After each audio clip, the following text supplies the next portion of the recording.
Hi guys, welcome back to my channel. So আজকে যে বইটা নিয়ে আমি কথা বলবো সেটা হচ্ছে এই বইটা তুমি পিতামহ, অন্য ভীষ্ম, অনন্য মহাভারত বাই ত্রিদীপ কুমার চট্টোপাধ্যায়। এই বইটা এসেছে পত্রভারতীর তরফ থেকে। যারা আমার ভিডিও রেগুলারলি দেখো তারা জানো যে এটা আমি কলেজ স্ট্রিট বইমেলা থেকে সংগ্রহ করেছি এবছরে। তো এটা একটা খুব ছোট একটা বই, বাট এর ভেতরে যে জিস্ট রয়েছে, যা কন্টেন্ট রয়েছে সেটা অসাধারণ। তো নাম থেকেই তোমরা বুঝতে পারছো যে এই বইটার মধ্যে পিতামহ ভীষ্মকে নিয়ে বলা হয়েছে। মহাভারতের অন্যতম শ্রেষ্ঠ চরিত্র পিতামহ ভীষ্ম, কিন্তু ভীষ্ম সত্যিই কি মহান? তিনি কি মহাভারতের ব্যর্থতম পুরুষও নন? অন্য আলোয় উদ্ভাসিত অনন্য মহাভারত। তো তোমরা এটার ব্লাড থেকে বুঝতেই পারছো যে ভীষ্ম পিতামহের কোন দিকটা এই বইটার মধ্যে তুলে ধরা হয়েছে। আমরা জানি উনি ফেমাস হচ্ছেন বা ওনার নামটা ভীষ্ম পড়েছিলই এই জন্য যে উনি ভীষণ প্রতিজ্ঞা করেছিলেন বলে। কিন্তু সেই প্রতিজ্ঞাটা কী ছিল? যে নিজের বৃদ্ধ বাবা শান্তনু যাতে সত্যবতীকে বিয়ে করতে পারে এবং তার ছেলেরা রাজসিংহাসনে বসতে পারে, সেই জন্য ভীষ্ম পিতামহ এই প্রতিজ্ঞা করেছিলেন যে তিনি আজীবন বিয়ে করবেন না, এবং ইচ্ছা মৃত্যুর বরদান তাকে দেওয়া হয়েছিল যাতে তিনি জীবিত থেকেই কুরুবংশের সিংহাসনটাকে সুরক্ষিত করতে পারেন। বাট কী মূল্যে? আমরা দেখেছি এরপর থেকেই ধীরে ধীরে মহাভারতের যুদ্ধের দিকে এই জিনিসটা এগোতে থাকে। উনি সব কিছুর মধ্যে থেকে উনি যে কথাটা বলেছিলেন যে আমি সিংহাসনটাকে রক্ষা করব, সেটা করতে গিয়ে উনি সবচেয়ে বড় কাঁটা হয়ে দাঁড়িয়েছিলেন। কারণ উনি দেখেছেন দ্রৌপদীর বস্ত্রহরণ, সেখানেও উনি চুপ ছিলেন কি না, ওনার সিংহাসনের সাথে বাধ্যবাধকতা রয়েছে সেই কারণে। শেষে মহাভারত যারা দেখেছো, সিরিয়াল হোক কার্টুনে হোক, সেখানে শ্রীকৃষ্ণ যখন উনি ষড়শয্যায় শায়িত, ওনাকে এই কথাটাই বলেছিলেন যে বৃদ্ধ বা প্রবীণদের এটা মাথায় আসা উচিত যে আমরা বট গাছের মতো, আমরা যতক্ষণ না সরে যাব অন্য ছোট চারাগুলো জন্ম নিতে পারবে না। এই যে দুর্যোধন, এরা এত বেশি অন্যায় করেছিল, অবশ্যই তাদের মেন যে মাথার বুদ্ধি সেই যোগানগুলো দিয়েছিল শকুনি, কিন্তু সেইটা ছাড়াও অন্যান্য পারিপার্শ্বিক জিনিসও তাদেরকে হেল্প করেছিল।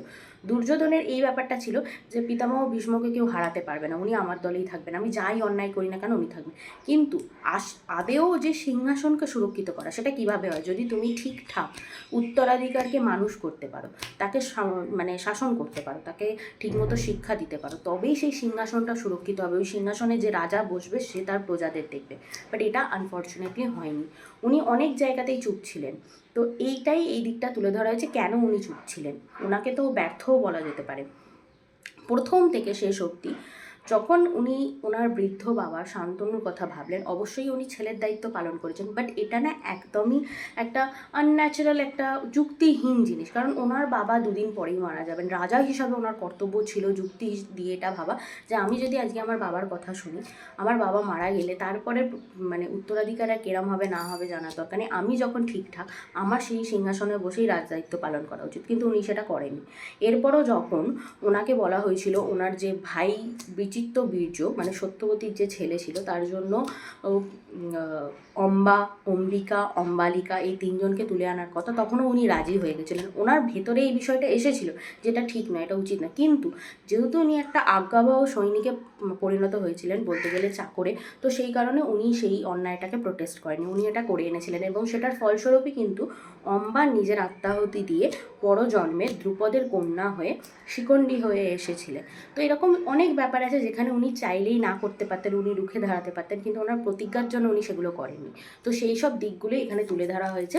এটাকে বলতে পারো তোমরা মাইথোলজিক্যাল ফিকশন টাইপের বই। এখানে একদম অথেন্টিক মহাভারত কিছু দেয়া নেই।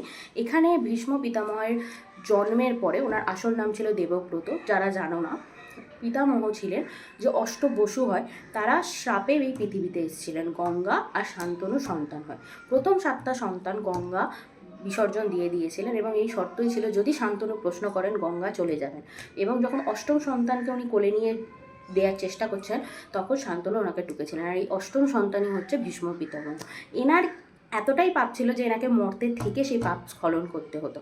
তো এনার যে পরের জীবনটা 12 বছর বয়স অবধি গঙ্গা এনাকে ঋষি বশিষ্ঠের আশ্রমে রেখেছিলেন। সেখানে সব রকমের শিক্ষায় তাকে পারদর্শিতা করানোর জন্য রাখা হয়েছিল। সেই টাইপের লাইফ টাইমটা এখানে ফিকশনালাইজ করে কল্পনার সাহায্যে লেখক এখানে লিবার্টি নিয়ে এখানে দেখানো হয়েছে যে ওনার ছোটোবেলা থেকে বড়োবেলাটা অবধি ওনার নিজের কোনো ইচ্ছা ছিল না।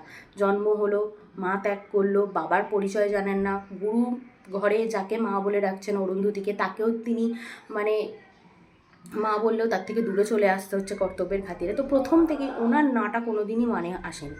তো কিভাবে ওনার যে শেষ থেকে শুরু বা শুরু থেকে শেষ এই জীবনটা এইভাবে রূপ নিল, এটাই এই বইটার মধ্যে ফিকশনের সাহায্যে দেখানো হয়েছে। তোমরা যারা অথেন্টিক মহাভারত পড়তে পারবে না, যাদের মনে হবে বাবা অনেক বড়, অনেক মোটা, অনেক ক্রিটিক্যাল, এত মাথায় থাকবে না, তো তারা অবশ্যই এই বইটা পিক করতে পারো ভীষ্ম পিতামহ সম্পর্কে জানার জন্য। এছাড়া এখানে আরও অনেক কিছু দেওয়া রয়েছে, ফিকশনের সাথে সাথে রিয়েল মহাভারতেরও জিস্ট এর মধ্যে কিছু কিছু দেওয়া রয়েছে, অনেক কিছু নাম তোমরা এখানে জানতে পারবে। তো অবশ্যই এই বইটা পড়ো। আর এই বইটার প্রাইস খুবই কম, পত্রভারতীর তরফ থেকে এসছে একদম হার্ড বাউন্ডে। বইটার দাম মাত্র 120 টাকা। তোমরা অফারে আরও কমে 100 টাকায় বা তারও কমে পেয়ে যেতে পারবে। এখন বইমেলা শেষ হয়ে গেলেও তোমরা পত্রভারতীর স্টলে গিয়ে এই বইটা দেখে নিতে পারো, একদম হার্ড বাউন্ডের বই। আর ভেতরে এর মধ্যে অনেক পিকচার্সও রয়েছে, একটা দুটো, খুব বেশি নেই, তবে একটা দুটো রয়েছে, দেখতেই পাচ্ছ। তো ওভারঅল আমার এই বইটা ভালো লেগেছে। আর এরকম বইয়ের সামারি রিভিউ শুনতে, আমি অবশ্যই এই বইটাকে রিভিউ দিচ্ছি না, আমার এতটা দুঃসাহস নেই যে এই টাইপের বইকে আমি রিভিউ দেবো, বাট এরকম বইয়ের খোঁজ খবর পেতে আর আমার ভিডিওস দেখার জন্য অবশ্যই আমার চ্যানেলটাকে like, subscribe, share and comment করো। দেখা হচ্ছে নেক্সট ভিডিওতে। টাটা।